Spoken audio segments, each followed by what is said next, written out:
ગુજરાતના શિક્ષણ વિભાગને લાંછન લાગે તેવી બે ઘટનાઓ આજે સામે આવી છે. આમ તો એવું કહેવાય કે વિદ્યાર્થીઓ સ્કૂલની અંદર કે કોલેજની અંદર પોતે વિદ્યા મેળવવા માટે એક સારા સંસ્કાર મેળવવા માટે જતા હોય છે. પરંતુ આજે ગુજરાતની જે બે ઘટનાઓ સામે આવી છે તે બે ઘટનાઓ જોતા તો એવું જ લાગે છે કે આ સ્કૂલો અને જે શાળા છે તેની અંદર વિદ્યાર્થીઓને કેવા પ્રકારના સંસ્કાર મળી રહ્યા છે. બિલકુલ વિગતવાર આપણે વાત કરીશું કે આ ઘટનાઓ શું હતી અને કેમ આજે જે વિદ્યાનું મંદિર કહેવાય છે તેની ઉપર લાંછન ઉડી રહ્યા છે. નમસ્કાર, લલકાર ન્યૂઝ સાથે હું મયુર મેવાડા.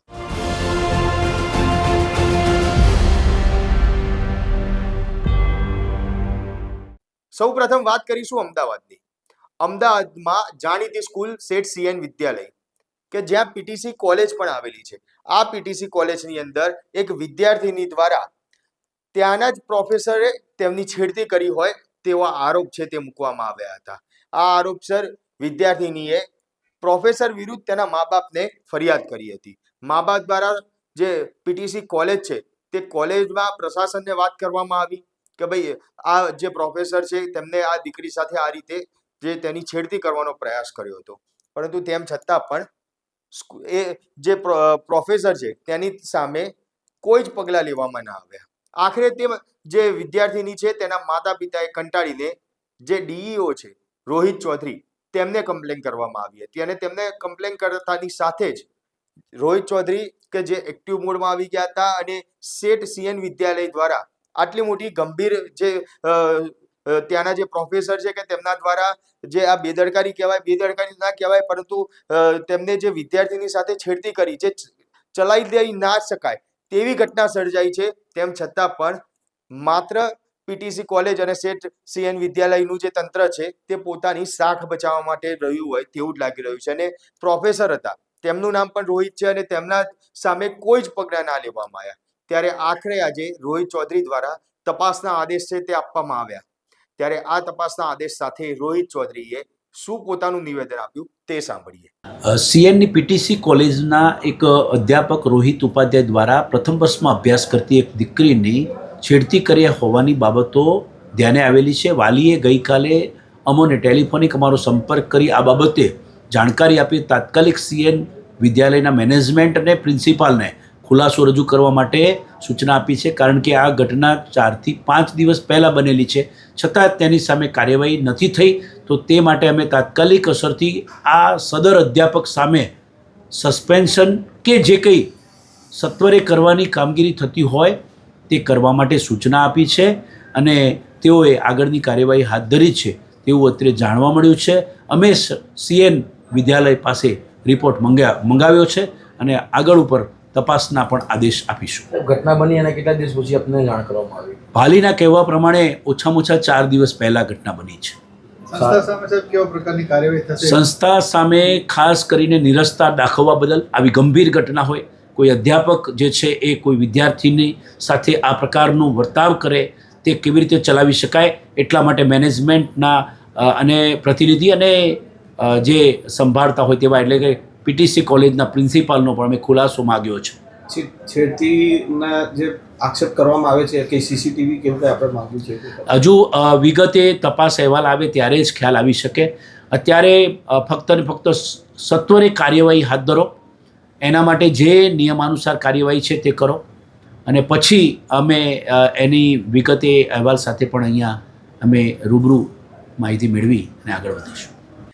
રાજકોટની અંદર પણ આવી જ એક ઘટના સામે આવી છે કે જેમાં એક શિક્ષિકા દ્વારા તેનાથી નાના 10 વર્ષ તેનો જે વિદ્યાર્થી છે તેની સાથે તેને પ્રેમ સંબંધ બની ગયો હતો. પ્રેમ સંબંધ તો બન્યો, પરંતુ તે શિક્ષિકા દ્વારા વિદ્યાર્થી સામે દુષ્કર્મની ફરિયાદ 23 માર્ચના રોજ રાજકોટમાં દાખલ કરવામાં આવી હતી. આખરે તે વિદ્યાર્થી એટલો બધો કંટાળ્યો કે તેને પોતાનું જીવન ટૂંકાવવાનો પ્રયાસ કર્યો. એટલા માટે કારણ કે તેનું કહેવું છે કે તે પોતે નિર્દોષ છે, તેને કોઈ દુષ્કર્મ આચર્યું નથી. સાથે જે શિક્ષિકા છે તેના દ્વારા તે વિદ્યાર્થી પાસેથી 25 લાખ રૂપિયાની માંગણી કરવામાં આવી હતી. જે શિક્ષિકા છે, શિક્ષિકા પોતે જે ડાયવોર્સી છે અને લિવ ઇન રિલેશનશિપમાં અન્ય એક વ્યક્તિ સાથે રહી રહ્યા હતા અને સાથે જ જે કહેવાય કે આ જે વિદ્યાર્થી છે તે વિદ્યાર્થી સાથે પણ તેનું અફેર ચાલી રહ્યું હતું. અનેક ફોટાઓ છે જે વિદ્યાર્થી છે કે તેના દ્વારા બહાર પાડવામાં આવ્યા અને આજે જ્યારે તેમને પોતાનું જીવન ટૂંકાવવાનો પ્રયાસ કર્યો તે પહેલા એક વિડીયો બનાવ્યો હતો અને 16 મિનિટનો આખો આ વિડીયો છે જે બનાવવામાં આવ્યો, જેની અંદર આ શિક્ષિકા કઈ રીતે તેના સંપર્કમાં આવ્યા. આજે 10 વર્ષ નાનો વિદ્યાર્થી છે શિક્ષિકા કરતા. શિક્ષિકાને પણ ખ્યાલ હતો, પરંતુ જ્યારે પૈસાની જરૂર પડી અને વિદેશ જવાની વાત હતી, તે વિદેશ જવાની વાતને લઈને વિદ્યાર્થી પાસે 25 લાખ રૂપિયાની માંગણી કરવામાં આવી અને તે 25 લાખ રૂપિયા ન આપતા શિક્ષિકા દ્વારા વિદ્યાર્થી સામે દુષ્કર્મની ફરિયાદ છે તે ફરિયાદ દાખલ કરી.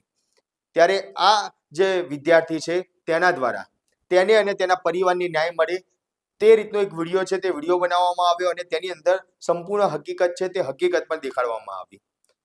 ત્યારે જે આ વિદ્યાર્થી છે તે વિદ્યાર્થી આ વિડીયોની અંદર શું બોલી રહ્યો છે તે સાંભળીએ. અપેક્ષા કરીશ કે તમે મને અને મારા પરિવારને ન્યાય અપાવશો અને આવી કપટી શિક્ષિકાને સજા દેવડાવવામાં મને અને મારા પરિવારને હેલ્પ કરશો. મારા મર્યા બાદ તમારા બધાનો ખૂબ ખૂબ આભાર.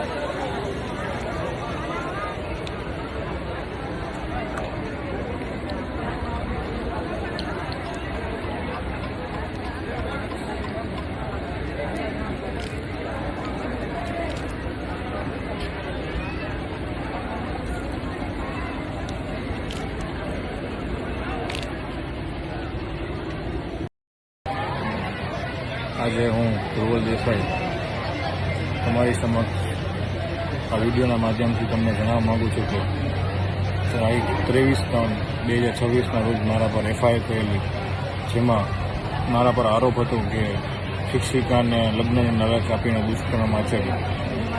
જેમાં શિક્ષિકા અર્ચના ભરતભાઈ જોશી એ મારી પર આરોપ લગાડ્યો છે કે મેં એમને લગ્નની લાલચ આપીને દુષ્કર્મ આચર્યું છે. પણ હજી તો હું કોર્ટમાં કે કાનૂનમાં મારા આધાર પુરાવા અને બધું રજૂ કરીને દોષી સાબિત થાવ કે નિર્દોષ સાબિત થાવ એ પહેલાં તો એને બધા ન્યૂઝ ચેનલમાં અને સોશિયલ મીડિયાના માધ્યમથી મારા વિડીયોના ફોટા વાયરલ કરી દીધા અને મને સમગ્ર શહેરમાં અને જગતમાં મારા પરિવારજનો અને મારા મિત્રજનો બધા સામે મને દોષી સાબિત કરી દીધો. જેનું એમને હેડલાઇન આપી ન્યૂઝમાં કે શિક્ષિકાને લગ્નની લાલચ આપીને દુષ્કર્મ આચર્યું. પણ હકીકતમાં તો હું તમને એ કહેવા માંગીશ કે એની હેડલાઇન એવી હોવી જોઈએ કે 50 જગ્યાએ અવૈધ સંબંધો ધરાવતી ડિવોર્સી શિક્ષિકા અર્ચના ભરતભાઈ જોશી જેને વિદ્યાર્થીને પૈસાની લાલચ માટે ફસાવ્યો. જેમાં અર્ચનાએ મારી પર આરોપ લગાવ્યો છે કે લગ્નની લાલચ આપીને મેં એની જોડે દુષ્કર્મ આચર્યું ફેસબુકના માધ્યમથી સંપર્ક કરીને. તો ફેસબુકના માધ્યમથી મેં એમને સંપર્ક કર્યું, જેમાં રિક્વેસ્ટ મેં મોકલી તો અર્ચનાએ એક્સેપ્ટ કરી. ત્યારે મેસેજ મેં મોકલ્યો તો અર્ચનાએ મને એનો નંબર મોકલ્યો. જ્યારે વાત મેં ચાલુ કરી તો મળવાનું એને મને કહ્યું. તો જ્યારે મેં એમને બધી વાત કરી તો ત્યારે એમને સામે એટલો મને બધું રિસ્પોન્સ ધરાવ્યો. ત્યારે તેને શિક્ષિકા અને વિદ્યાર્થીના સંબંધ યાદ ના આવ્યા. ત્યારે એમને બીજું કાંઈ દેખાયું નહીં કે હું એનાથી નાનો છું કે ઉંમરમાં આટલો ફરક છે તો આપણે કાંઈ આગળ ના વધીએ કે બીજું કશું કાંઈ સંબંધ ના બાંધીએ. તેમ છતાં એને મારી જોડે વાત કરવાનું ચાલુ કર્યું અને વાત કરતાં કરતાં આગળની બધી ચર્ચાઓ કરી. અને એ ચર્ચા દરમિયાન એમને મારી પર એવા આરોપ લગાવ્યા છે કે પૈસા પડાવી અને સોનું ચોરીને મેં વેચી કાઢ્યું. એને જો અગર મેં એમનું પૈસા પડાવ્યા હોય અને સોનું વેચ્યું હોય તો અર્ચનાના કહેવા મુજબ મારી પાસે આધાર પુરાવા છે કે જેમાં એને મને કહ્યું છે કે 2 લાખ રૂપિયા કેશ અને 2 લાખ રૂપિયાનું સોનું વેચીને એ મને પૈસા આપશે, કેમ કે મારી આર્થિક પરિસ્થિતિ એટલી સારી ન હતી. પણ એમાં મને એને ચોખ્ખું એવું મેસેજમાં લખ્યું હતું કે આ પૈસા હું તમને મારી મરજીથી આપું છું અને મારે આ પૈસા પાછા જોતા નથી. અને એવું કહ્યું કે એવા બી આરોપ મારી પર લગાવ્યા છે કે મને 4 ધામની યાત્રા પર લઈ જતો અને મને થાઈલેન્ડ ફરવા લઈ જતો. તો હું કંઈ અર્ચનાને 4 ધામની યાત્રા પર લઈ જતો અને થાઈલેન્ડ ફરવા બી લઈ જતો તો મારે એના પૈસાનું શું જરૂર અને મારે એના બધા સોના ચાંદી વેચીને ચોરી કરીને વેચવાનો શું મતલબ હતો? મારી પાસે એટલા પૈસા હોય તો મારે એની પાસે પૈસા પડાવવાનો શું અર્થ અને શું જરૂર? એટલે ખોટા બધા આક્ષેપ અને આરોપ લગાવીને મને આમાં ફસાવ્યો છે. અને એમને એવું મારી પર આરોપ લગાવ્યો કે 1.5 વર્ષ સુધી શારીરિક સંબંધ બાંધ્યા, પણ અર્ચનાના કહેવા પ્રમાણે તો એનું શારીરિક શોષણ કર્યું છે એવા એમને મારી ઉપર દાવા લગાવ્યા છે. પણ હકીકતમાં તો એને એક કરતાં પણ વધારે લોકો જોડે સંબંધ હતા અને રાખવાની ઈચ્છા ધરાવતી હતી, કે જેના પુરાવા એને મને મેસેજ થકી આપ્યા હતા કે હું તારી જોડે બી લઈશ અને હું અત્યારે લિવિંગ બીજા જોડે રહું છું, મારા ડિવોર્સ પછી એની જોડે બી રહીશ.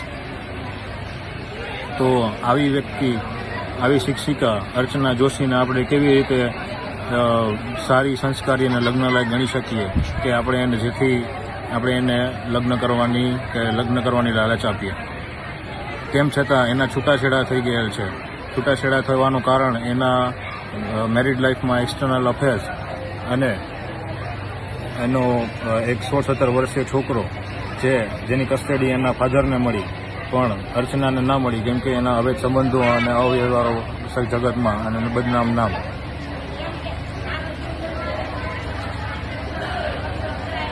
તો પછી જે સ્ત્રી એના હસબન્ડની કે એના બાળકની કે એના ઘર પરિવારની કે કોઈની નથી થઈ, એ કોઈની કઈ રીતે થવાની? ત્યારબાદ અર્ચનાએ મારી પર આરોપ લગાવ્યો છે કે ડિવોર્સી હોવાનો અને સિંગલ હોવાનો લાભ ઉઠાવ્યો. પણ હું ખાલી એટલું કહેવા માગીશ કે તાલી હાથે ના વાગે.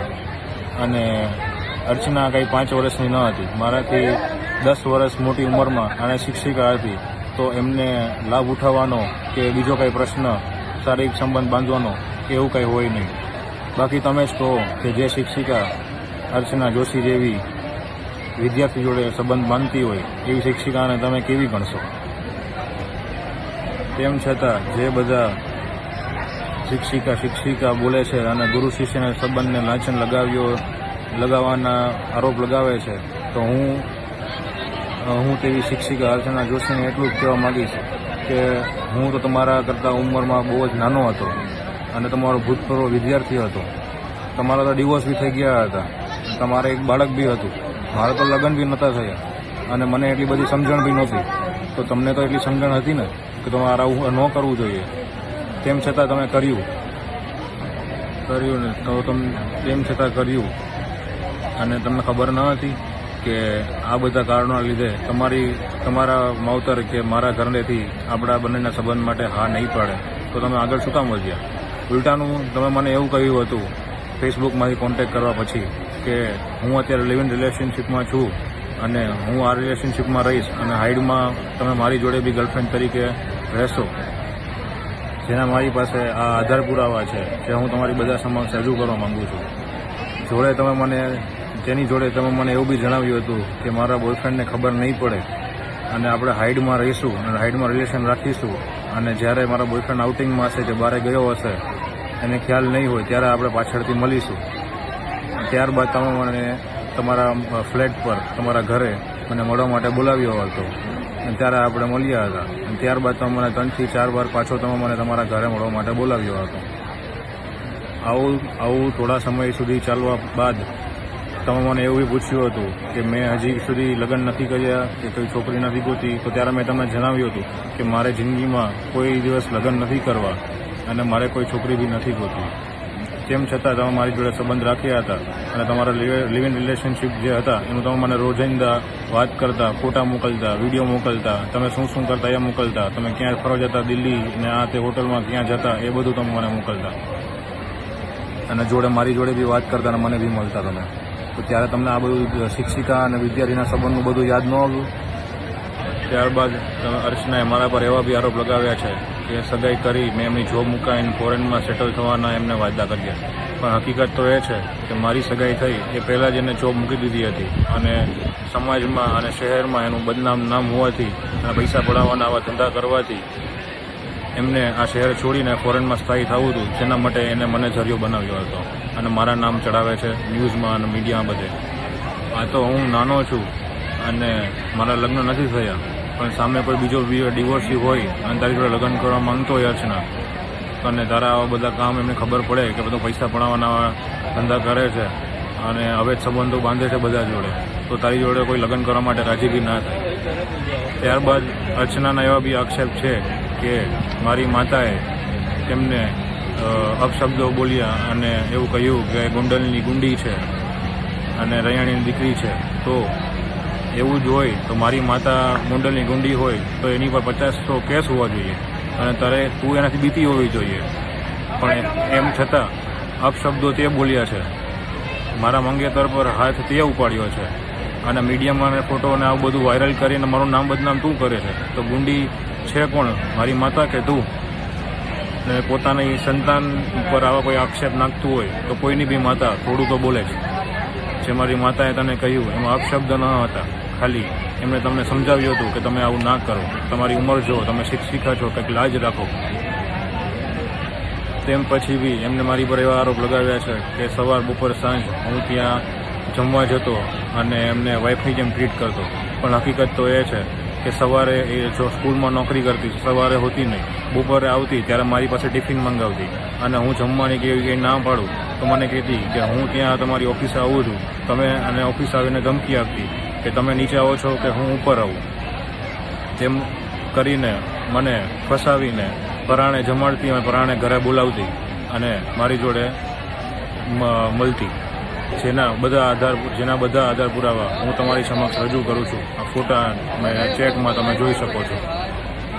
એટલે આ અર્ચના મારી ઉપર આ ખોટા દાવા અને મને બદનામ કરી મને ફસાવ્યો છે અને નિયમો અને કાનૂનોનો દુરુપયોગ કર્યો છે અને સમાચાર અને સોશિયલ મીડિયા થ્રુ બધાનો સહારો લઈને મને બહુ જ જલીલ કર્યો છે. ત્યારબાદ અર્ચનાએ મને એવા બી દાવા કર્યા છે કે તેને 1.5 થી 2 મહિના સુધી પ્રેશર કરી મને એવું કહ્યું કે કાં તો મારી જોડે લગ્ન કર અને કાં તો મને બ્લોકમાંથી કાઢ અને સગાઈ તોડીને મારી જોડે રહે. પણ હકીકત તો એ છે એના વારંવાર પૈસાની માંગ કરીને મને દબાવતી હતી. જે મેં માંડ બારેથી પૈસા ભેગા કરીને હું એમને ધીમે ધીમે ચૂકવતો હતો, પણ એની ભૂખ દિવસે ને દિવસે વધતી જતી હતી એટલે મારાથી પોચાય એમ ન હતું. પછી મેં એમને કહ્યું કે મારે હવે રિલેશન નથી રાખવા, તો ત્યારે મને ધમકી આપવા લાગી, જેથી મેં એમને બ્લોક કરી અને એની જોડે સંબંધ તોડ્યા. કેમ કે મને એ બહુ જ મેન્ટલી ઇમોશનલી પ્રેશર કરીને મારી પાસે પૈસા પડાવતી હતી. ત્યારબાદ મારા વારંવાર જવાબ ન દેતા એ મારા ધંધા પર અમૂલ પાર્લર પર આવીને ગેરવર્તન કર્યું અને મને જેમ તેમ બોલવા લાગી અને મને પૈસાની માંગ કરી. તો મારાથી ત્યારે મારા બેઇજ્જતીના આબરૂના લીધે મેં ત્યારે એમને કહ્યું કે હા ઠીક છે, તમને પૈસા હું પહોંચાડી દઈશ. જેનું મેં મારા માતાનું સોનું વેચીને એમને પૈસા પૂરા પાડ્યા અને ત્યારે એમને મને એમ કહ્યું હા હવે આપણે કશું નહીં. પણ એની વાત પર ટકી ના રહી અને એના પૈસાની વધતી માંગ અને જરૂરના કારણે મને એમને આ કાયદામાં બધી રીતે ફસાવ્યો અને ન્યૂઝમાં મને બદનામ કર્યો.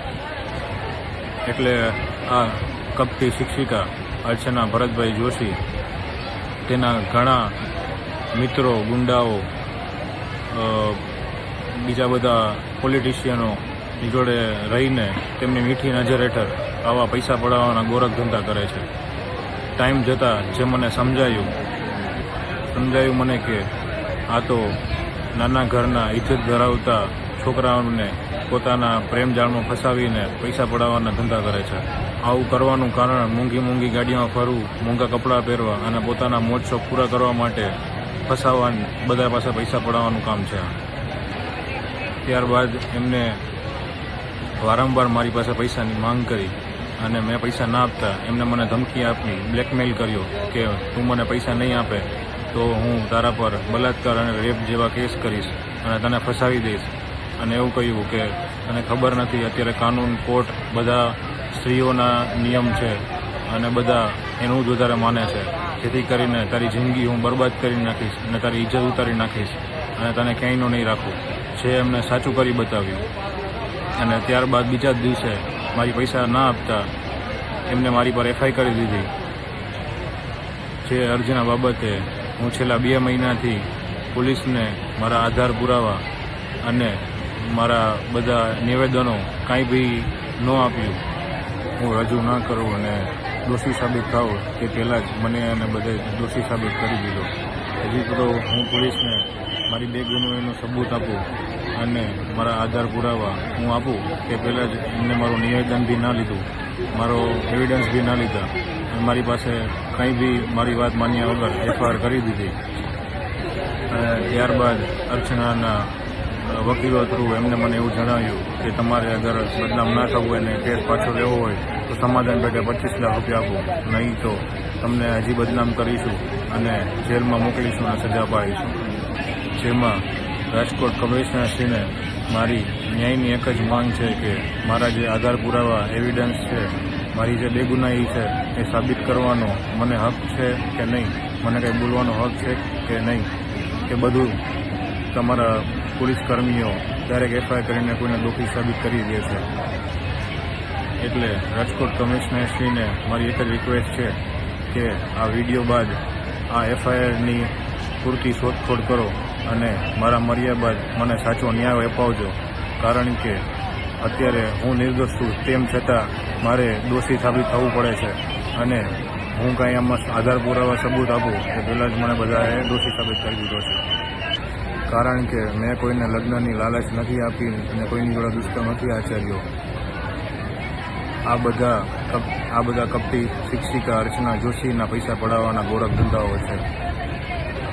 હવે મારાથી મારા પરિવારનો આ માનસિક ત્રાસ અને સમાજમાં બદનામી સહન નથી થતી, જેની ગુનેગાર શિક્ષિકા અર્ચના જોશી અને તેને મરતિયાવ છે, તેમ છતાં મને દોષી સાબિત કર્યો છે. હું મારા માતા પિતા, મિત્રો અને મને લાગતા ઓળખતા જેને મારા પ્રત્યે સ્નેહ છે એની માફી માગું છું કે મને માફ કરજો. જે અર્ચના કહેતી હતી કે અત્યારે કાનૂન ને બધું સ્ત્રીઓનું છે એને સાચી કરી બતાવ્યું છે અને હું નિર્દોષ હોવા છતાં એને મને સમાજમાં દોષી સાબિત કરી બતાવ્યો છે, જેના કારણે હું હવે આ ઝેર પીને આપઘાત કરવા જઈ રહ્યો છું. મને માફ કરજો. કેમકે છેલ્લી વાર મારી એવી ઈચ્છા હતી કે બાબા કાશી વિશ્વનાથના દર્શન કરીને હું એમના ધામમાં જાઉં. જેમાં મેં મારી માતાનું સોનું વેચીને બીજા દિવસે એમને ઓનલાઈન 4 લાખ રૂપિયા અને કટકે ઓનલાઈન ટોટલ 6,80,000 રૂપિયા. ત્યારે કહેવાય કે હવે જે શિક્ષણનું મંદિર, જે વિદ્યાનું મંદિર કહેવાય છે, તે વિદ્યાનું મંદિર કઈ દિશામાં આગળ વધી રહ્યું છે. આ વિદ્યાર્થીઓ જે સ્કૂલની અંદર કે કોલેજની અંદર પોતે ભણવા માટે આવતા હોય છે, એક સારા સંસ્કાર મેળવવા માટે આવતા હોય છે, તે પોતે વિદ્યા મેળવવા માટે આવતા હોય છે. પરંતુ આ કેવા પ્રકારની વિદ્યા મળી રહી છે? એક તરફ અમદાવાદની અંદર અગાઉ પણ આપણે જોયું છે કે 2 થી 3 વાર, માફ કરશો 2 થી 3 ની લગભગ 4 થી 5 વાર એવી ઘટનાઓ સામે આવી છે કે જેમાં સ્કૂલની અંદર વિદ્યાર્થીઓ વચ્ચે ખૂની ખેલ રમાયો હોય. તેમ છતાં પણ આ સ્કૂલો છે કે જે સુધારવાનું નામ નથી લેતી. બાકી રહેતું હતું તો વિદ્યાર્થીની છે તેને પ્રોફેસર ઉપર છેડતીનો ફરિયાદ છે તે કરવામાં આવી, પ્રોફેસર દ્વારા વિદ્યાર્થીની છેડતી કરવામાં આવી. આ પ્રોફેસર તેના જ વિદ્યાર્થીઓને શું સંસ્કાર આપશે, શું વિદ્યા આપશે? આવી વિદ્યાઓ આપશે? આવા પ્રોફેસરોને ખરેખર આ જે નામચીન જે સંસ્થાઓ છે, નામચીન સંસ્થા નહીં પરંતુ જે વિદ્યાર્થીઓને ભણાવવા માટે જે શિક્ષક તરીકે પોતાનું જે નામ હોય છે તે જ બંધ કરી દેવું જોઈએ. આવા પ્રોફેસર ખરેખર તેમને કડક સજા મળવી જોઈએ કે જેથી કરીને આવી વિદ્યાર્થીનીઓ છે કે જે સ્કૂલની અંદર કોલેજની અંદર ભણવા માટે આવતી હોય છે તે પોતાને સેફ માની શકે. પણ જો આવા રોહિત જેવા પ્રોફેસર હશે તો તે પોતે ક્યાંક પોતાની જાતને સેફ નહીં માની શકે.